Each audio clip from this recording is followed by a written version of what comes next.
இங்க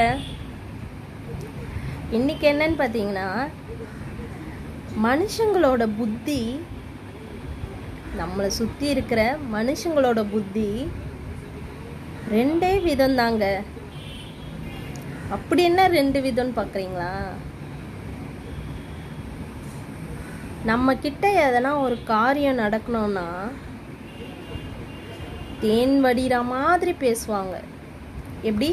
நம்ம கிட்ட எதனா ஒரு காரியம் நடக்கணும்னா தேன் வடிகிற மாதிரி பேசுவாங்க.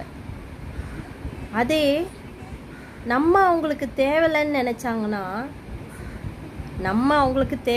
நினச்சாங்கன்னா தேள் கொட்டுற மாதிரி பேசுவாங்க. எப்படி? தேள் கொட்டுற மாதிரி பேசுவாங்க.